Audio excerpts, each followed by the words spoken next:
place with the best sound system. I don't know. It sounds like the finest opera hall anywhere in the world. Let's come back here more often. So often you have sound systems that aren't the greatest. There's nothing worse than making a speech when nobody can hear you. This is beautiful and it's a great place. And Memphis has to like me because I have a lot of friends here and they were not happy a year ago, 2 years ago, 4 years ago, and now they said, we can't believe what's happened in terms of crime, in terms of what's gone on and the job that these people and some of the great people, many of the great people in the audience have done. And that's why I'm here today. In fact, we were going to cancel because we have a couple of events going on, as you probably noticed. So they said, oh, we'll cancel Memphis. I said, we're not canceling Memphis for anything. We're not canceling.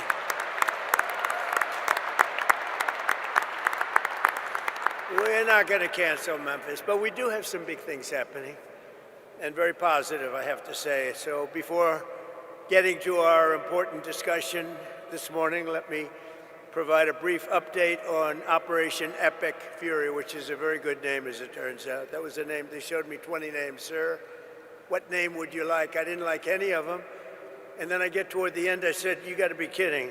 What? Operation Epic Fury. I love that name.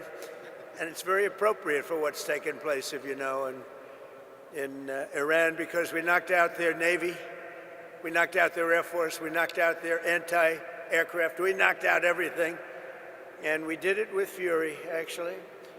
As I announced earlier, based on preliminary conversations between the United States and Iran over the past 2 days, I've directed the Department of War to temporarily postpone planned strikes against major energy and electricity targets in Iran. They have very, very big, new, actually, and very expensive, billions of dollars it costs to build them. One missile, one of our powerful ones, and it comes down to the ground like it was made out of dust. But to determine whether a broader agreement can be reached, we've had very good discussions, very, very good discussions. And you have to understand, I know my whole life has been a negotiation, but with Iran, we've been negotiating for a long time. And this time, they mean business. And it's only because of the great job that our military did is the reason they mean business. They want to settle, and we're going to get it done, I hope. So hopefully this will be possible, but no matter what, we'll ensure that Iran never obtains a nuclear weapon. They can't have a nuclear weapon. They would have had one if we allowed the Obama deal to stand. That was the Iran nuclear deal, they called it. They would have had one. Marcia 3. Well, I'll tell you what, Martha, we would have nuclear weapons up there when, would you say, 2 years ago, 3 years ago, or 4 years ago? We would have been in a position that nobody wants to be in. We won't allow ourselves to be in that position. Over the past 3 weeks, the United States military and our partners have been decimating Iran's military capabilities with overwhelming firepower, skill, lethality, and force, and we're destroying their ballistic missiles and drones programs with launchers down by more than 90%. We're hitting their launchers at a level that nobody even thought of before, 90%. They can't launch them, and they don't have very many of them, because most of them have been annihilated. But we've annihilated their defense industrial base, eliminating their Navy. We had 158 ships are down. I said to my people, why didn't you capture the ship? I said, were they good or not? They said, they were great, sir. So why didn't you capture it? We could have used them. They said, it's more fun to put them at the bottom of the sea. But they're not there anymore. So we eliminated their Navy, Pete, right? And that's gone. We eliminated their Air Force. We eliminated all of their air defense, everything. We eliminated everything there is to eliminate, and we eliminated them. We eliminated their leaders. We had the first set of leaders. They're gone. Then they met, 88 people met. And it's sad. I mean, it's sad they couldn't have made a deal. We could have made a deal with them a long time ago. Then the second set, 88 people met to pick a new leader, and they're now extinguished. and then they're meeting again, but now nobody wants to be the leader. It's one of the few political jobs that nobody wants anywhere in the world. Nobody wants it. It's a very dangerous job. My job is dangerous too, but their job is worse. In other words, we're systematically dismantling the regime's ability to threaten America. They're not threatening us anymore. As Commander-in-Chief, it's my sacred responsibility to protect our country from all threats. For decades, Iran refused every opportunity to renounce its nuclear ambitions, and in recent months, its own negotiators bragged to our representatives about having enough material to make nuclear weapons. And that was supposed to deter me, but it didn't deter. It made me more anxious, and it just made it much more important. This mission that we're all on together was much more important, and we did it quicker. Iran's missile capabilities were also growing so fast that it would soon have become virtually impossible to stop them. Once they have a missile, once they have what they were building was incredible. And you got a little glimpse of it by the fact that when they came out, they started shooting all of their neighbors. Their neighbors weren't fighting with them. They were getting along okay with their neighbors. And I was surprised, everybody was surprised, and it actually worked in reverse because their neighbors then turned against them. Now Iran has one more opportunity to end its threats to America and our allies, and we hope they take it. Either way, America and the entire world will soon be much safer and will be a much more secure planet. In addition to all of this, we're working on so many different things. You know, our economy was fantastic. We had a Dow at 50,000. They say it couldn't happen in 4 years. It wouldn't happen during my term, but if I got anywhere close, it would be a great success. Well, in my first year, we hit 50,000. And with the S&P, they said, even more difficult. They said it would be impossible to hit 7,000 on the S&P. And we hit that in our first term.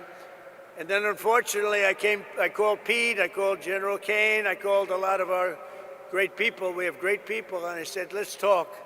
We got a problem in the Middle East. We have a country known as Iran that for 47 years has been just a purveyor of terror.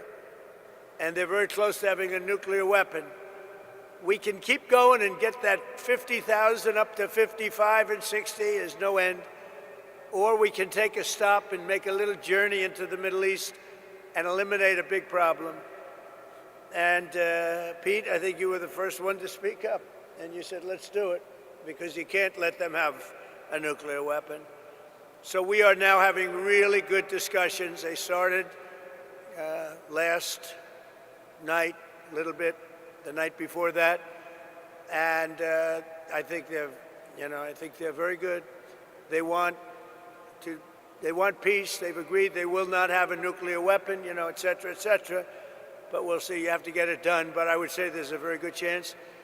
And it began when I said that we were planning tomorrow on shooting down some of their power plants, and we're going to hold that up. Hopefully we won't have to do it. And hopefully we can make a deal that's good for all of us, including the Middle Eastern allies that have been very good to us, including Israel, that's been a great partner in this fight. They've really been a good partner in the fight. They fought hard.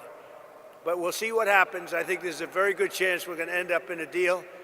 And so we're giving it 5 days, and then we're going to see where that takes us. And I would say at the end of this period, I think it could very well end up being a very good deal for everybody. As good as if we went all the way and just literally annihilated the place, which if we don't have to do that, that would be a good thing, not a bad thing. In addition, after the appalling lines and massive disruptions at major airports nationwide last weekend, I am again demanding that Democrats in Congress immediately end their disgraceful shutdown of the Department of Homeland Security and restore the full funding for airport security and the TSA. They are holding it up because they want to take care of illegal immigrants coming into our country. They want to take care of criminals that are in sanctuary cities. They want to take care of transgender for everybody, literally the mutilization of our children, men in women's sports. But what they don't want to do is give us anything to do with citizenship for voting or voter ID. Can you imagine? We're the only country that doesn't do voter ID. Every country does voter ID.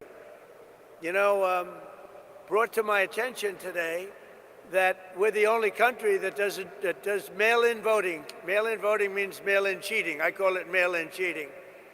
And we got to do something about it all, and it's part of Homeland Security. And I'm suggesting strongly to the Republican Party, don't make any deal on anything. The most important thing we can have is what's called the Save America Act. Don't make any deal on anything unless you include voter ID, and you have to be a citizen to vote. You have to show citizenship to vote. Very easy to do.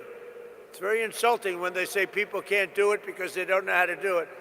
Anybody that can't do it, I think it's a very insulting thing to say. The Democrats are fully to blame with the struggle of the great American public is going through at the airports. They're going through a big struggle right now, and we just put ICE in charge, and they're helping TSA, the agents, and they're working together so far very well. I actually suggested that in the airports they take off their masks, and they did that. In the airports, I'm a big believer in the mask because we have, you know, Biden allowed hundreds of thousands of killers into our country. We're rapidly getting them out, by the way.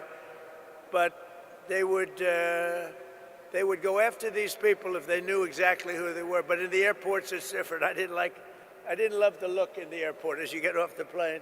So I made a request, and they agreed to it. So they're not going to be doing that. We would also bring out, if we don't have enough, we will bring out the National Guard, in, you know, where we need it to help out at the airports. But we're not going to let this happen. It's extortion by the Democrats. They're holding up money that's already been approved, and now they're willing to go $5 billion reduction in ICE in order to get the approval on a deal that they approved, the great big beautiful deal, which is the biggest tax cut in history, the biggest regulation cut in history. They want to basically renegotiate a deal that they already approved, and they're doing it largely for a criminal element. So also the Democrats are putting our country at great risk during this period of time, a period that they call a war. They call it a war. We call it a military operation. Their leaders during this time are, as you know, as you want to say, they're in a never land. Schumer is gone. I mean, he's a Palestinian. He should be fighting on the side of Palestine. He's actually become a Palestinian leader. I don't know. I've never seen a man change so much. He used to be pro-Israel. Now he's pro-Palestine. I've never seen anything like it. And, you know, he's worried he's going to lose his next election, which it only depends if anybody runs against him. If anybody runs against him, he'll lose. But he's gone very wacky and very dangerous for our country. But we want all of those things. We have to have them. We want voter ID. We want proof of citizenship as part of our funding. We want to merge them so that we can get the great, big, beautiful bill in action, and we can get the America and Save America. You know, they called it the SAVE Act, but nobody knew what the SAVE Act was. So I said, you have to call it, under any circumstances, you have to call it the Save America Act.